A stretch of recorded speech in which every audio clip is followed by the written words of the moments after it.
Friends, అది 1965. సూర్యుడు మెల్లగా అస్తమిస్తున్నాడు. అప్పుడే సహారా ఎడారి మీదుగా ఒక స్పేస్ క్రాఫ్ట్ ప్రయాణిస్తుంది. అందులో ఉన్న యాస్ట్రోనాట్లు చాలా ఆశ్చర్యంతో కిందికి చూస్తున్నారు. వాళ్లకి సహారా ఎడారి మధ్యలో ఎలాంటి దృశ్యం కనిపించింది అంటే దాన్ని చూసి వాళ్ళు అస్సలు నమ్మలేకపోయారు. జేమ్స్ మెక్ డేవిడ్ ఇంకా ఎడ్వర్డ్ వైట్ అనే ఇద్దరు యాస్ట్రోనాట్లు ఈ ఎడారి ప్రాంతంలో మనిషి కన్ను లాంటి అతిపెద్ద ఆకారాన్ని చూశారు. ఆ ఆకారం పొడవు 265 కిలోమీటర్లు ఉంది. అలానే వెడల్పు 70 కిలోమీటర్లు ఉంది. దీని ఏరియా 18,500 స్క్వేర్ కిలోమీటర్ల కంటే ఎక్కువ. అంటే ముంబై లాంటి 3 నగరాలు ఇందులో ఫిట్ అవుతాయి, లేదా ఢిల్లీ లాంటి 5 నగరాలు చాలా సులభంగా ఈ ఏరియాలో ఫిట్ అవుతాయి. ఆ ఆకారం చాలా గుండ్రంగా ఉంది. దీని డయామీటర్ 40 కిలోమీటర్లు. ఇంత విచిత్రమైన అద్భుతమైన స్ట్రక్చర్ని మనం కేవలం అంతరిక్షం నుంచి మాత్రమే చూడగలం. దీన్ని ఐ ఆఫ్ సహారా లేదా రిచర్డ్ స్ట్రక్చర్ అని కూడా పిలుస్తారు. మీలో చాలామంది మన భూమిని ఆస్ట్రాయిడ్లు ఢీకొట్టడం వల్ల ఇది ఏర్పడిందని అనుకుంటూ ఉంటారు. కానీ అది నిజం కాదు. సైంటిస్టులకి ఎక్కడ కూడా ఆస్ట్రాయిడ్ల ఆనవాళ్లే కనిపించలేదు. దీని గురించి తెలుసుకుంటున్న కొద్దీ సైంటిస్టులకు ఎన్నో సందేహాలు వచ్చాయి. ఎంత ప్రయత్నించినా కూడా వాళ్ల సందేహాలు తీర్చుకోలేకపోయారు. సహారా ఎడారిలో పర్ఫెక్ట్ రౌండ్ షేప్లో ఉన్న ఈ స్ట్రక్చర్ ఎలా ఫామ్ అయింది? దీనికి సమాధానం ఎవరికీ తెలియదు. చరిత్రకారులు అట్లాంటిస్ అనే నగరం యొక్క మ్యాప్ను తయారు చేశారు. అది కూడా సరిగ్గా ఐ ఆఫ్ సహారా లాగానే ఉంటుంది. అట్లాంటిస్ యొక్క ఎన్నో మ్యాప్లు ఆధునిక నాగరికతను సూచిస్తున్నాయి. ఆ నగరంలో ఎన్నో రింగులు ఉన్నాయి. ప్రతి రింగుని మరొక రింగ్తో కనెక్ట్ చేయడానికి బ్రిడ్జ్లను ఉపయోగించారు. వాటి కింది నుంచి సముద్రం నీళ్లు ప్రవహించేవి. ఐ ఆఫ్ సహారా ఆకారంకి ఇంకా అట్లాంటిస్ నగరం ఆకారంకి ఎన్నో పోలికలు ఉన్నాయి. 2500 సంవత్సరాలకి ముందు హీరోడోటస్ అనే చరిత్రకారుడు ఈ ప్రపంచానికి సంబంధించిన ఎన్నో మ్యాప్లను తయారు చేశాడు. ఇందులో పశ్చిమ ఆఫ్రికాలో అట్లాంటిస్ అనే ఒక నగరాన్ని మెన్షన్ చేశాడు. ఈ మ్యాప్ని ఇప్పుడున్న వరల్డ్ మ్యాప్తో కంపేర్ చేస్తే అట్లాంటిస్ నగరం సరిగ్గా ఇప్పుడున్న ఐ ఆఫ్ సహారా ఉన్న చోటనే ఉండేదని తెలుస్తుంది. కేవలం ఈ మ్యాప్ ఆధారంగా మాత్రమే కాదు, 2000 సంవత్సరాల క్రితం రోమన్ జియోగ్రఫిక్ కంపెనీ కూడా ఒక వరల్డ్ మ్యాప్ తయారు చేసింది. ఇందులో కూడా అట్లాంటిస్ అనే నగరాన్ని మెన్షన్ చేశారు. ఈ మ్యాప్లో ఈస్ట్ పైన ఉంటుంది, వెస్ట్ కింద ఉంటుంది. ఈ మ్యాప్ని నార్త్ పైకి ఉండే విధంగా పెట్టి చూస్తే ఇక్కడ కూడా సహారాలోని పశ్చిమ ప్రాంతంలో అట్లాంటిస్ అనే నగరాన్ని క్లియర్గా చూడవచ్చు. ఒకసారి మళ్ళీ అట్లాంటిస్ స్ట్రక్చర్ని ఇప్పుడున్న సహారా మ్యాప్తో కంపేర్ చేసి చూద్దాం. ఈ స్ట్రక్చర్లో ఎంత పెద్ద రింగులు ఉన్నాయంటే ఒకవేళ మనం అక్కడ నుంచుని ఉంటే మనం రింగుల మధ్య నుంచునమనే విషయం కూడా మనకు తెలియదు. ఆర్కియాలజిస్టులకి 12,000 సంవత్సరాలకి ముందు ఇక్కడ మనుషులు నివసించారని చెప్పడానికి ఏ ఆధారం దొరకలేదు. మరోవైపు ఐ ఆఫ్ సహారా లాంటి స్ట్రక్చర్ ఈ ప్రపంచంలోనే ఇంకెక్కడా లేదు. అందుకనే ఇది సైంటిస్టులకు ఒక మిస్టరీగా మిగిలింది. కేవలం ఈ స్ట్రక్చర్ మాత్రమే కాదు, సహారా ఎడారిలో సైంటిస్టులకు కూడా సమాధానం దొరకని ఎన్నో రహస్యాలు దాగి ఉన్నాయి. సహారా ఎడారి ఎంత పొడిగా కనిపిస్తుందో చరిత్రలో అంత పచ్చగా ఉండేది. సహారా ఎడారి టోటల్ ఏరియా 90 లక్షల స్క్వేర్ కిలోమీటర్లు. ఇది 11 దేశాల్లో విస్తరించి ఉంది. ప్రతి సంవత్సరం దీని ఏరియా కొద్దిగా పెరుగుతుంది. ప్రతి 100 సంవత్సరాలకు సహారా దాని ఏరియాని 10% పెంచుకుంటుంది. ఈ ఎడారిలో వైట్ డిజర్ట్ అనే అద్భుతమైన ప్రదేశం ఉంది. అది ఈజిప్టులో ఉంది. అది పగటిపూట మంచు ప్రాంతంలాగా కనిపిస్తుంది. తెల్ల ఇసుక మధ్యలో ఉన్న సున్నపురాయిని చూస్తే ఎవరో కావాలని వాటిని నిర్మించారేమో అనిపిస్తుంది. కానీ కొన్ని వేల సంవత్సరాలకి ముందు ఈ ప్రదేశంలో సముద్రం ఉండేది. 25 కోట్ల సంవత్సరాల ముందు మన ప్రపంచంలో డైనోసార్లు ఉండేవి. ఆ టైంలో ఇక్కడ టేథిస్ అనే సముద్రం ఉండేది. కొన్ని కోట్ల సంవత్సరాల వరకు ఈ సముద్రం అడుగు భాగాన సున్నపురాయి లేయర్ ఫామ్ అయింది. కాలం గడిచిన కొద్దీ కొత్త ఖండాలు ఏర్పడ్డాయి. ఆ సముద్రం పూర్తిగా ఎండిపోయింది. ఎప్పుడైతే వేగంగా ప్రయాణించే గాలులు ఆ సున్నపురాయికి తగిలాయో అప్పుడు ఆ సున్నపురాయి మట్టి గాలిలో ప్రయాణిస్తూ కొన్ని చోట్ల పడింది. అది పడిన చోటు ఒక తెల్ల ఎడారిగా మారింది. కేవలం తెల్ల ఎడారి మాత్రమే కాదు, సహారా ఎడారి అంతా ఈ విధంగానే ఏర్పడింది. సున్నపురాయి ఉన్న చోట తెల్ల ఎడారి ఏర్పడింది. అలానే శాండ్ స్టోన్ ఉన్న ప్రతి చోట ఎడారి ఏర్పడింది. కానీ ఆశ్చర్యకరమైన విషయం ఏంటంటే సహారా ఎడారి ఇంతకు ముందు ఇలా ఉండేది కాదు. సైంటిస్టులకి ఇసుక లోపల ఎలాంటి చెట్ల అవశేషాలు దొరికాయి అంటే ఇప్పుడున్న సహారా ఎడారి వాతావరణ పరిస్థితులలో అవి పెరగడం అసాధ్యం. దీన్ని బట్టి సహారా ఇంతకు ముందు ఇలా ఉండేది కాదని సైంటిస్టులు చెప్తున్నారు. దీని మ్యాప్ ఇంతకు ముందు ఇంకోలా ఉండేది. 2,60,00,000 సంవత్సరాల ముందు మన ప్రపంచం ఐసేజ్ అంతంలో ఉంది. ఐసేజ్ అంటే హిమయుగమని అర్థం. ఆ సమయంలో ప్రతి వస్తువు కూడా గడ్డకట్టుకుపోయింది. భూమికి సముద్రానికి ఏ తేడా లేకుండా పోయింది. అప్పటినుంచే గ్లేషియర్స్ ఫామ్ అయ్యాయి. సైంటిస్టులు ఇది భూమి చరిత్రలో 5వ అతిపెద్ద ఐసేజ్ అని చెప్తున్నారు. సాధారణంగా భూమి తన కక్ష మారినప్పుడు ఐసేజ్లోకి అడుగుపెడుతుంది. భూమి సూర్యుడి నుంచి ఎక్కువ దూరంకి వెళ్ళినప్పుడు ఈ విధంగా జరుగుతుంది. ఈ పరిస్థితులలో ఎడారి ప్రాంతాలు గడ్డకట్టలేదు, కానీ చాలా చల్లగా మారిపోయాయి. దీన్ని ఆఫ్రికన్ హ్యూమిడ్ పీరియడ్ అని అంటారు. ఇక్కడ పూర్తి ప్రపంచమంతా మంచుతో నిండిపోయింది, కానీ సహారా మాత్రం జీవించడానికి అనుకూలంగా ఉండేది. ఇక్కడ కొన్ని కోట్ల మైళ్ళ వరకు చెట్లు ఉండేవి. ఎక్కడ చూసినా పచ్చగడ్డి ఉండేది. వర్షాల వల్ల ఇక్కడ నదులు కూడా ప్రవహించేవి. ఇక్కడ ఒక నది ఉండేది. ఇప్పుడది ఎండిపోకుండా ఉండి ఉంటే ఈ ప్రపంచంలోనే అతిపెద్ద నది అయ్యేది. ఇక్కడ అన్ని జంతువులు నివసించేవి. వీటితో పాటు మనుషులు ఇక్కడ జీవించడానికి వచ్చేవారు. ఎందుకంటే మరెక్కడా కూడా జీవించడానికి అనుకూలమైన పరిస్థితులు ఉండేవి కాదు. ఇప్పుడు యూరప్లో ఎలాంటి పరిస్థితులు ఉన్నాయో ఆ కాలంలో సహారాలో అలాంటి పరిస్థితులు ఉండేవి.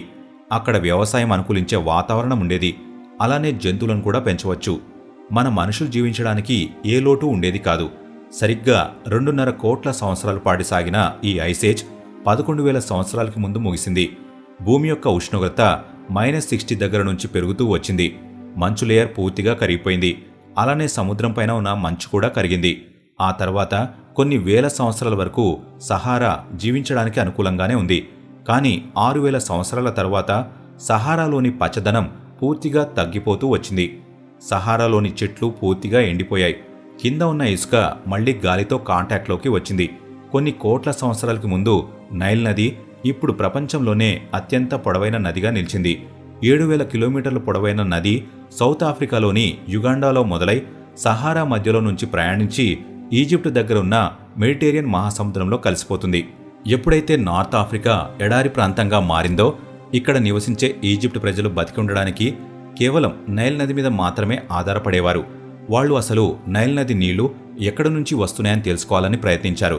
కానీ నైల్ నది శాఖలు ఎంత కాంప్లెక్స్గా ఉన్నాయంటే ఆ నీళ్లు ఎక్కడి నుంచి వస్తున్నాయనే విషయం తెలుసుకోవడం కూడా చాలా కష్టంగా మారింది.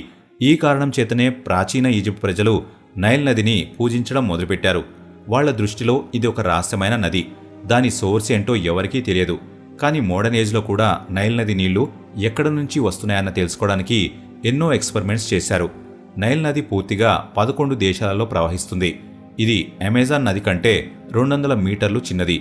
ఆఫ్రికా ఖండంలో ప్రతి ఐసేజ్ సమయంలో ప్రశాంతమైన వాతావరణం నెలకొనేది.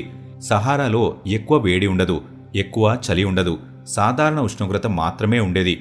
కానీ ఆర్కిటిక్ కండిషన్స్ మాత్రం చాలా దారుణంగా మారేవి. అక్కడ మనలాంటి సాధారణ మనుషులు జీవించడం చాలా కష్టంగా మారింది. అందుకనే మనుషులు నాగరికత కూడా ఆఫ్రికా నుంచే ప్రారంభమైందని చాలామంది చెప్తుంటారు. మొట్టమొదటిసారి మన మనుషులు ఇక్కడే జీవించారని కొన్ని రిపోర్ట్స్ ప్రకారం తెలిసింది. 1974 నవంబర్లో ఇథియోపియాలో ప్రాచీన అస్థిపంజరం దొరికింది.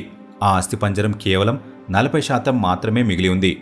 ఆశ్చర్యకరమైన విషయం ఏంటంటే ఈ అస్థిపంజరం దాదాపు 32 లక్షల సంవత్సరాల క్రితం నాటిది. ఎన్నో మతాలు మనుషుల పుట్టుక ఆఫ్రికాలోనే మొదలైందని చెప్తున్నాయి. సైంటిఫిక్గా కూడా ఇప్పుడు ఇది నిరూపించబడింది. సహారాలో ఎనేడి ప్లాట్యూ అనే ఒక ప్రదేశం ఉంది. అక్కడ ఒక రహస్యమైన తోట ఉంది. ఈ ఎడారి ప్రాంతాలలో ఆహారం ఇక్కడే లభిస్తుంది. వేల సంవత్సరాల నుంచి ఈ ప్రదేశం ప్రయాణికులకు ఒక స్టాప్ లాగా పనిచేస్తుంది. ఇక్కడ ఒంటెలు నీళ్లు తాగుతాయి. అలానే మనుషులు రెస్ట్ తీసుకోవడానికి చల్లటి గుహలు కూడా ఉన్నాయి. ఈ గుహలలో ప్రాచీన ఆఫ్రికా పచ్చగా ఉందని చెప్పే కొన్ని ఆధారాలు ఇప్పటికీ కనిపిస్తాయి. ఈ ప్రదేశంలో ప్రతి చోట రాళ్లపైన చిత్రాలు కనిపిస్తాయి. వాటిలో ఆవుల చిత్రాలు ఎక్కువగా ఉన్నాయి. యాక్చువల్గా ఆ ఆవులు ఎక్కువగా గడ్డి ఉన్న చోటే కనిపిస్తాయి. కానీ ప్రెజెంట్ ఇక్కడ ఒంటెలు తప్ప మరే జంతువు జీవించలేదు. 1940 వరకు ఇక్కడ ఆఫ్రికన్ సింహాలు నివసించేవి. కానీ ఇప్పుడు అవి కూడా అంతమైపోయాయి. ఇక్కడ ఉన్న నీళ్లల్లో మొసళ్ళు ఉంటాయి. కానీ ఇక్కడ ప్రశ్న ఏంటంటే అసలు సహారా మధ్యలో మొసళ్ళు ఎక్కడి నుంచి వచ్చాయి? ఎక్స్పర్ట్స్ చెప్పిన దాని ప్రకారం ఇవి ఆఫ్రికన్ క్రొకడైల్ జాతికి చెందిన మొసళ్ళు. ఇవి ఎక్కడి నుంచి రాలేదు. ఇవి కొన్ని వేల సంవత్సరాల నుంచి ఇక్కడే జీవిస్తున్నాయి. ఇక్కడ ఇప్పుడు కేవలం కొన్ని మొసళ్ళు మాత్రమే ఉన్నాయి. అవి కూడా అంతరించిపోతున్నాయి. వీటికి ఆహారం లభించడం లేదు. ఇవి కేవలం నీళ్లలో ఉన్న చేపలని, కప్పలను తిని బతుకుతున్నాయి. ప్రాచీన ఈజిప్టు రాజు టూటంఖామ్ యొక్క నెక్లెస్ రహస్యమైన రాయితో తయారు చేయబడింది. ఆ రాయి ఒక గ్లాస్ లాగా ఉంటుంది. అది న్యాచురల్గా ఫామ్ అయింది. ఇలాంటి రాయి ఈ ప్రపంచంలో మరెక్కడా దొరకదు. ఒకానొక సమయం వరకు ఇది మన గ్రహానికి చెందిన వస్తువు కాదని, వేరే ప్రపంచం నుంచి తెప్పించిన వస్తువని భావించేవారు. కానీ ఆఖరికి ఇది సహారా ప్రాంతానికి చెందినదని తెలిసింది. లిబియాలో ఉన్న సహారా ప్రాంతంలో ఇలాంటి ఎన్నో రాళ్లు దొరికాయి. ఎక్స్పర్ట్స్ చెప్పిన దాని ప్రకారం 3 కోట్ల సంవత్సరాలకు ముందు జరిగిన ఆస్ట్రాయిడ్ ఇంపాక్ట్ వల్ల ఇక్కడున్న శాండ్స్టోన్ రాళ్లు కరిగిపోయాయి. ఆ సమయంలో ఇక్కడ నదులు ప్రవహించాయి. శాండ్స్టోన్ లావా నీళ్లలో పడగానే ఒక్కసారిగా చల్లారడం వల్ల అవి గ్లాస్ లాగా మారాయి. సహారాలోని ఇసుకను చూసి చాలామంది అది దేనికి పనికిరాదు అని అనుకుంటారు. ఇది కన్స్ట్రక్షన్లో కాంక్రీట్తో మిక్స్ చేయడానికి పనికిరాదు, దీనితో ఏ ఉపయోగం లేదు అని అనుకుంటాం. కానీ నిజానికి ఈ సహారా ఎడారి వలన అమెజాన్ ఫారెస్ట్లో వర్షాలు పడుతున్నాయి. ఈ వేడిగాలి సముద్రం మీదుగా ప్రయాణించి అమెజాన్ అడవిలో వర్షం పడడానికి కారణమవుతుంది. అమెజాన్ అడవిలో ఫాస్ఫరస్ కేవలం 0.08% మాత్రమే ఉంటుంది. కానీ ఎక్స్పర్ట్స్ ఈ ఫాస్ఫరస్ లెవెల్స్ని సహారా ఎడారే మెయింటైన్ చేస్తుందని చెప్తున్నారు. అమెజాన్ ఫారెస్ట్లో వర్షంతో పాటు ఫాస్ఫరస్ కూడా నీళ్లలో ప్రవహిస్తుంది. ఒకవేళ ఈ ఫాస్ఫరస్ అమెజాన్ అడవిలో కురవకపోతే ఇక్కడ భూమిలో ఫాస్ఫరస్ పర్సెంటేజ్ తగ్గిపోతుంది. దీనివల్ల కొత్త చెట్లు పెరగకుండా పోతాయి. సహారా ఎడారిని ఈ ప్రపంచంలోనే అతిపెద్ద ఎడారిగా భావిస్తారు. కానీ నిజానికి ఇది ప్రపంచంలోనే 3వ అతిపెద్ద ఎడారి. దీనికంటే అంటార్క్టికా ఎడారి, ఆర్కిటిక్ ఎడారిలు చాలా పెద్దవి. కానీ అంటార్క్టిక్ ఎడారి, ఆర్కిటిక్ ఎడారి మంచు ప్రాంతంలో ఉండిపోయాయి. సహారా టోటల్ ఏరియా 90 లక్షల స్క్వేర్ కిలోమీటర్లు. కానీ ప్రతి కాలంలో దీని విస్తారం మారుతూ ఉంటుంది. ఎందుకంటే ఇసుక కొన్నిసార్లు ఎక్స్పాండ్ అవుతుంది, కొన్నిసార్లు కాంట్రాక్ట్ అవుతుంది. పూర్తి సహారాలో 25% మాత్రమే ఇసుక ఉంది. మిగిలిన ప్రదేశాల్లో కొండలు మాత్రమే ఉన్నాయి. ఇక్కడ ఇసుక దిబ్బల ఎత్తు దాదాపు 180 మీటర్ల వరకు ఉంటుంది. ఇందులో అత్యంత ఎత్తైన ప్రదేశంని ఎమ్మికోసి పర్వతం అంటారు. దాని ఎత్తు 3415 మీటర్లు. సహారా ఈ ప్రపంచంలోనే వేడి ప్రాంతం కావచ్చు. అయినా కూడా కొన్నిసార్లు ఇక్కడ మంచు కూడా కురుస్తుంది. ఉష్ణోగ్రత -6 డిగ్రీల వరకు పడిపోతుంది. సహారా ఎడారి రహస్యాల గురించి తెలుసుకున్న తర్వాత మీకేమనిపిస్తుంది? మాకు కామెంట్ బాక్స్లో ఖచ్చితంగా చెప్పండి. ఈ వీడియో ఇంతే ఫ్రెండ్స్. ఈ వీడియో మీకు నచ్చినట్లయితే లైక్ చేయండి. ఇలాంటి మరెన్నో వీడియోస్ కోసం ఇప్పుడే మన ఛానల్ని సబ్స్క్రైబ్ చేసుకోండి.